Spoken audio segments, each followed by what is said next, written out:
Topic है उसको लगा लो, उसको लगा लो। आपको अब यहां से न्यूमेरिकल पोर्शन स्टार्ट होता है। Expression of rate of reaction. ये लो भाई, रेट ऑफ रिएक्शन को कैसे एक्सप्रेस करते हैं ये काफी ज्यादा इंपॉर्टेंट है। अभी तक तो हम बात कर रहे थे थ्योरेटिकल, अब हम लोग न्यूमेरिकल पोर्शन की तरफ जा चुके हैं। आप रेट ऑफ रिएक्शन को कैसे एक्सप्रेस करेंगे वो आप सीखने वाले हैं। ठीक है, आपका हेडिंग आपने लगा लिया है और इसी पे काफी सारे न्यूमेरिकल आते हैं। ठीक है, तो expression of rate of reaction, rate of reaction को कैसे एक्सप्रेस करते हैं। जैसे ये टॉपिक वैसे इंपॉर्टेंट है जैसे इलेक्ट्रोकेमिस्ट्री में आपने सीखा है ना, how to write Nernst equation. एक पर्टिकुलर जो आपकी सेल रिएक्शन है उसके लिए नर्स्ट इक्वेशन कैसी होगी, उसमें आपको एन की वैल्यू को ध्यान रखना होगा। ठीक है ना, और भी कई चीजें उसमें ध्यान रखनी होती है। तो नर्स्ट इक्वेशन जैसे कई तरह से लिखी जा सकती है, वैसे भी रेट ऑफ रिएक्शन का जो एक्सप्रेशन है ना, writing expression for rate of reaction, ये काफी ज्यादा इंपॉर्टेंट है। न्यूमेरिकल सोल्व करने के लिए सबसे पहले आपको रेट ऑफ रिएक्शन का एक्सप्रेशन लिखना आना चाहिए, बाकी बात उसके बाद की है। ठीक है, ओके। तो इसके लिए एक जनरल रिएक्शन लेते हैं। क्या लेते हैं? एक जनरल रिएक्शन लेते हैं। जनरल रिएक्शन हमारी ये है ए, अब इसको लिख ही लो, मैं इसको बोलूंगा नहीं। ये हमारी जनरल रिएक्शन है, ये लो भाई, हो गया। ये हमारी जनरल रिएक्शन है। अब इसके लिए रेट ऑफ रिएक्शन कैसे एक्सप्रेस करेंगे वो देख लो जरा फटाफट। रेट ऑफ रिएक्शन कैसे एक्सप्रेस करेंगे इसके लिए रेट ऑफ रिएक्शन, सबसे पहले रिएक्टेंट के टर्म में ले लेते हैं। तो रिएक्टेंट के टर्म में सबसे पहले निगेटिव लगाते हैं। अब यहां पर आपको वो चीज ध्यान है ना, किसी भी रिएक्टेंट और किसी भी प्रोडक्ट के रेस्पेक्ट में रेट ऑफ रिएक्शन एक्सप्रेस किया जा सकता है। तो सबसे पहले रिएक्टेंट ए ले लेते हैं। तो रिएक्टेंट ए में कैसे किया हमने, 1/a delta A divided by delta T. ये आपका रेट ऑफ रिएक्शन किसकी टर्म में, ए की टर्म में। ये किसके इक्वल होगा, बी की टर्म में एक्सप्रेस करेंगे, ये उसके भी इक्वल होगा। बी भी रिएक्टेंट है, माइनस लगाएंगे, इसका रिएक्शन कोफिशिएंट क्या है, बी, उसको हमेशा 1/, करके लिखते हैं। ठीक है, ये मैं आपको डायरेक्ट ट्रिक बता रहा हूं, इसके लॉजिक में हम अभी नहीं जाएंगे क्योंकि हमें पर्टिकुलर जो कॉन्सेप्ट है वो इतना ही सीखना है। ओके, हो गया। अब ये दोनों रिएक्टेंट की टर्म में हो गया। देख लो भाई, रिएक्टेंट की टर्म में मैंने रेट ऑफ रिएक्शन का एक्सप्रेशन लिख दिया है। इसमें आपको रिएक्शन कोफिशिएंट का मैंने क्या किया, बस वो ध्यान रखना है, आपको हमेशा ही रिएक्शन कोफिशिएंट 1/, करके कुछ लिखना है। ठीक है, ओके। अब प्रोडक्ट में आ जाते हैं। प्रोडक्ट भी वो भी रेट ऑफ रिएक्शन ही है, वो भी इसके इक्वल होगा। और वो है प्रोडक्ट, सबसे पहला प्रोडक्ट है सी। तो यहाँ पर या तो पॉजिटिव आप लगा दीजिए या रहने दीजिए, वो पॉजिटिव ही है। ठीक है, तो ये हो गया आपका डेल्टा सी और ये हो गया आपका डेल्टा टी, हो गया। और लास्ट कौन सा बचा, डी। तो 1/d, ये आ गया आपका डेल्टा डी। ठीक है, और ये हो गया आपका डेल्टा टी। ये लीजिए, ये मैंने एक जो जनरल रिएक्शन थी उसके लिए रेट ऑफ रिएक्शन को एक्सप्रेस कर दिया है। ठीक है, अब आपको यहां से ज्यादा कुछ सीखना नहीं है, आपको सीखना है जो मैं एग्जाम्पल आपको दे रहा हूं उससे। और एग्जाम्पल मैंने आपको दे दिया, सबसे पहला एग्जाम्पल मैंने आपके सामने रिएक्शन दे दी, 2HI इज इक्वल टू, मतलब प्रोडक्ट क्या है, H2 और I2। ठीक है, इसके लिए आपको रेट ऑफ रिएक्शन लिखनी है, फटाफट लिख दो, फटाफट लिख दो भाई, लिख सकते हो क्या? देख लो जरा, आप लोग लिखो, मैं भी लिखता हूं, स्क्रीन नहीं देखना है। ठीक है, rate of reaction is equal to minus HI का रिएक्शन कोफिशिएंट कितना है, 2, तो ये हो गया 1/2 delta HI divided by delta T। ठीक है, इज इक्वल टू, रिएक्टेंट एक ही है, प्रोडक्ट के रेफरेंस में आ जाते हैं, इसका कोई रिएक्शन कोफिशिएंट ही नहीं है बेचारे का, कोई बात नहीं, सीधा H2 ले लेते हैं। H2 की concentration divided by delta T is equal to, I2 का भी कुछ नहीं है तो इसकी भी सीधी कॉन्सेंट्रेशन ले लेते हैं, I2 divided by delta T। क्या आपने लिख लिया? क्या आपने लिख लिया, फटाफट बताओ। Yes sir. ओके, आपने लिख लिया। तो अब मैं जो एनालॉजी लिखने जा रहा हूं उसको समझ लो। मैं जो आपको समझाने जा रहा हूं वो बहुत इंपॉर्टेंट है। सबसे पहले मैं इक्वेशन से आपको बता रहा हूं, देख लो जरा। इक्वेशन ये कहता है कि HI के 2 मोल डिसअपियर हो रहे हैं, है ना। रिएक्टेंट को हम लोग हमेशा डिसअपियर बोलेंगे, है ना, डिसअपियरेंस। ठीक है, तो HI के 2 मोल जितने टाइम में डिसअपियर हो रहे हैं, मेरी एनालॉजी सुन लो, HI के 2 मोल जितने टाइम में डिसअपियर हो रहे हैं उतने ही टाइम में H2 का 1 मोल प्रोड्यूस हो रहा है और I2 का भी 1 मोल प्रोड्यूस हो रहा है। बात समझ में आई है आपको? ठीक है ना। तो अब इन सबको ये जो एनालॉजी है इसके बेसिस पे मैं लिखता हूं, आप लोगों को कंसंट्रेशन करना है, ये काफी ज्यादा इंपॉर्टेंट है। मैंने लिखा रेट ऑफ रिएक्शन, आप लोगों को सिर्फ स्क्रीन पे देखना है, मैंने लिखा रेट ऑफ रिएक्शन। अब रेट ऑफ रिएक्शन जो है वो, अब आप देख लो ये जो 2 है ये, अब यहां से आप देखो, यदि मैं बोलूं कि HI का जो डिसअपियरेंस का जो रेट है वो H2 के प्रोडक्शन के रेट से डबल है, सही बात है क्या? क्योंकि जितने टाइम में H2 का 1 मोल बन रहा है उतने ही टाइम में HI के 2 मोल डिसअपियर हो रहे हैं, बात को समझो, ठीक है। जितने टाइम में H2 का 1 मोल अपीयर हो रहा है उतने ही टाइम में HI का 2 मोल डिसअपियर हो रहा है। तो हम इसको कैसे बोल सकते हैं कि आपका जो HI का जो रेट है ना, वो डबल है H2 के प्रोडक्शन से, ठीक है। तो इसको कैसे लिखेंगे हम लोग, HI रेट ऑफ रिएक्शन, यहां हम लिखेंगे disappearance, rate of disappearance of HI, इसको हम लोग ऐसे लिखते हैं, रेट ऑफ डिसअपियरेंस, ये जो मैं डिस लिख रहा हूं ये डिसअपियरेंस है, of HI divided by 2। Okay, ये वर्ड में मैं एक्सप्रेस कर रहा हूं, इज इक्वल टू ये हो गया आपका rate of production of H2 is equal to आपका हो गया rate of production of I2। ये मैंने काफी इंपॉर्टेंट एनालॉजी शो की है आपके सामने। अब आप इसको कैसे भी बता सकते हो, कैसे भी, है ना, कैसे भी बता सकते हो। इसका मतलब देखो, अब मैं कंक्लूजन निकालने जा रहा हूं, ये जो वर्ड इक्वेशन हमने लिखी है इससे, ये वर्ड इक्वेशन हमें ये बता रही है कि rate of reaction, rate of जो प्रोडक्शन ऑफ H2 है उसके इक्वल है, ठीक है, rate of production of I2 के भी इक्वल है, और ये इन तीनों की न्यूमेरिकल वैल्यू एक ही होगी, ठीक है। लेकिन rate of disappearance of HI, ठीक है, वो इन सबसे डबल है, इसलिए उसका हाफ इनके इक्वल है। बात समझ में आई? Rate of disappearance of HI है, वो H2 के प्रोडक्शन के डबल रेट है उसका, इसलिए हमने यहां इक्वल करने के लिए डिवाइडेड बाई 2 लगाया है। बात समझ में आई? अब आप इसी से कितने कंक्लूजन निकाल सकते हैं वो देख लो जरा, वो देख लो फटाफट। मैं ये भी लिख सकता हूं यहां पर 2 into rate of reaction is equal to rate of disappearance of HI। ये बात सही है क्या, बताओ जरा, ये बात सही है क्या, फटाफट बताओ। HI का डिसअपियरेंस का रेट रेट ऑफ रिएक्शन से डबल है, इज इट करेक्ट? तो इसको आपको 2 से मल्टीप्लाई करना पड़ेगा, यानी कि रेट ऑफ रिएक्शन से डबल है कौन, HI का डिसअपियरेंस का रेट। जब आप रेट ऑफ रिएक्शन को 2 से मल्टीप्लाई करेंगे तब वो इसके इक्वल होगा। ये समझ में आ रहा है कि नहीं आ रहा है? आप मुझे यदि इंटरप्ट करेंगे तो I will repeat it, okay, otherwise I will move on.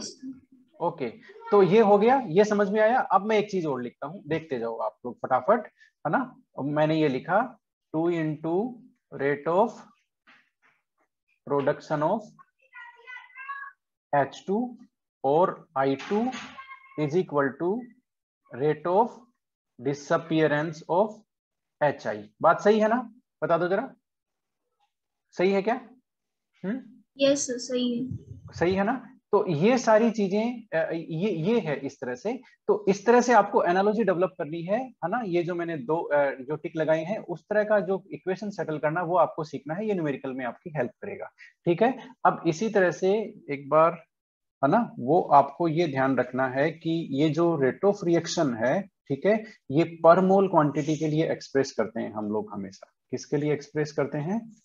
पर मोल क्वांटिटी, ओके, यानी कि 1 मोल क्वांटिटी, ओके। इसका मतलब मेरा ये हुआ कि 1 मोल ऑफ रिएक्शन या फिर 1 मोल ऑफ रिएक्टेंट और प्रोडक्ट के लिए एक्सप्रेस करते हैं, उसको रेट ऑफ रिएक्शन बोलते हैं। बात समझ में आई? यानी कि रेट ऑफ रिएक्शन क्या है आपका? Formation of 1 mole of any of the reactant, और rate of disappear, not formation, yes, rate of reaction क्या है? Rate of formation of 1 mole of any of the product और rate of the disappearance of any of the reactant. 1 mole लेना है आपको, ठीक है, पर मोल एक्सप्रेस करते हैं।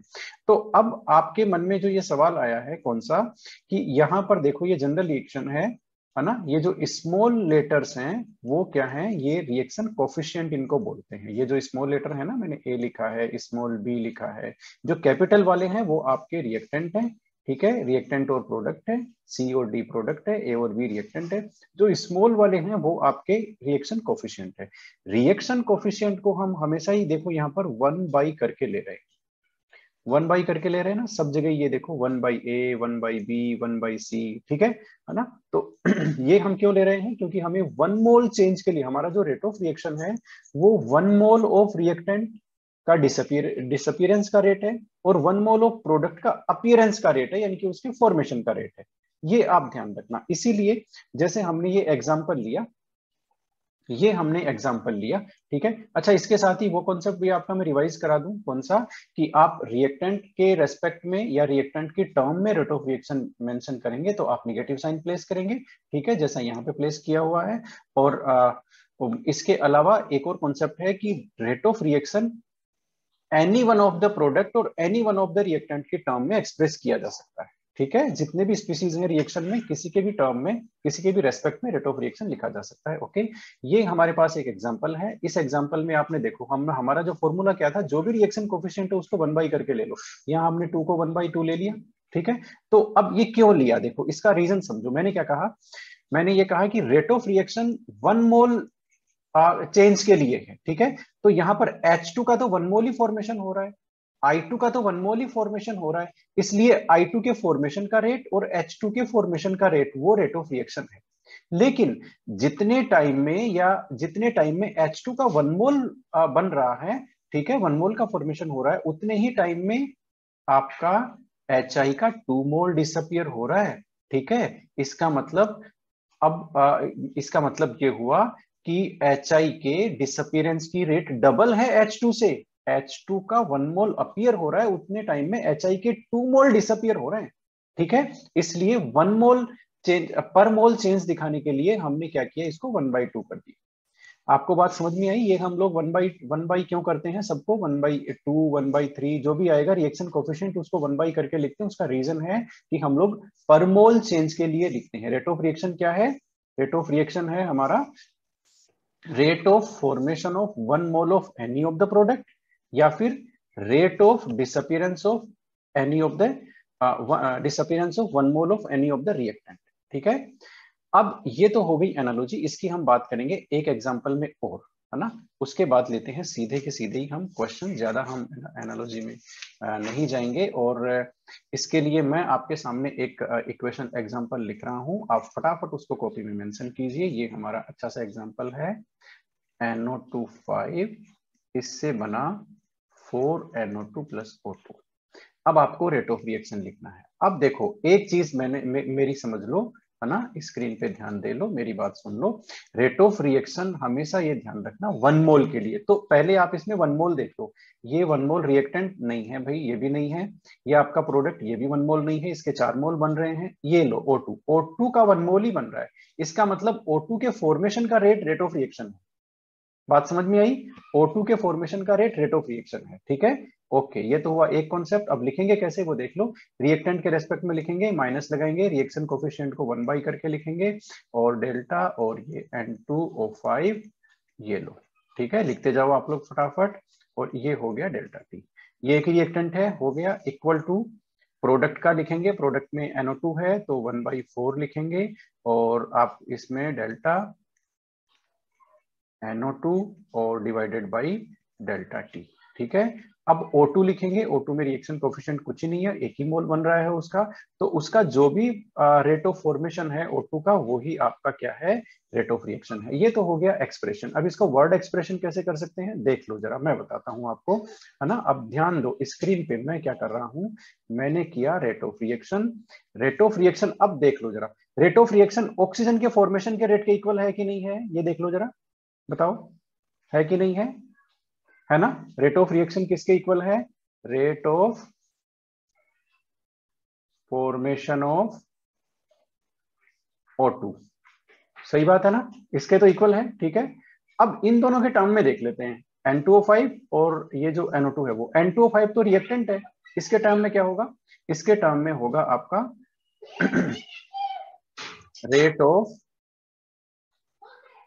डिसअपियरेंस ऑफ N2O5, है ना। N2O5 के 2 मोल डिसअपियर हो रहे हैं, है ना।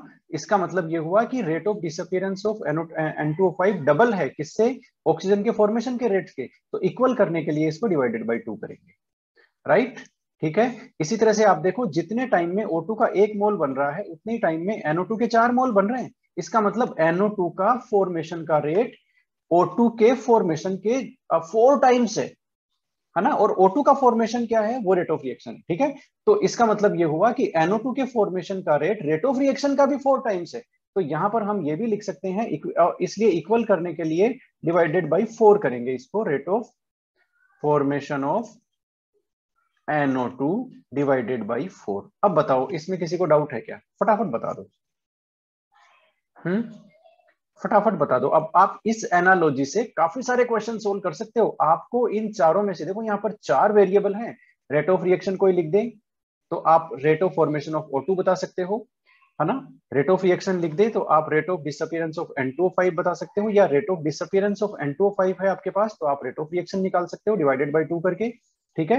Rate of formation of NO2 आपके पास है तो आप डिवाइडेड बाई 4 करके रेट ऑफ रिएक्शन निकाल सकते हो। जो रेट ऑफ रिएक्शन है वही rate of formation of O2 है। अब बताओ समझ में आया कि नहीं आया, हम आगे चलें या न्यूमेरिकल लें या क्या करें, बताओ, बता दो फटाफट। और 1 मोल वाला ध्यान रखना, ये हम 1 बाई करके क्यों लिखते हैं, है ना। किसी ने पूछा कि 1 बाई करके क्यों लिखते हैं सर, ये कहाँ का रूल है, तो वो रेट ऑफ रिएक्शन हम एक्सप्रेस करते हैं तो वो 1 मोल चेंज के लिए करते हैं, ठीक है। अब बताओ जरा न्यूमेरिकल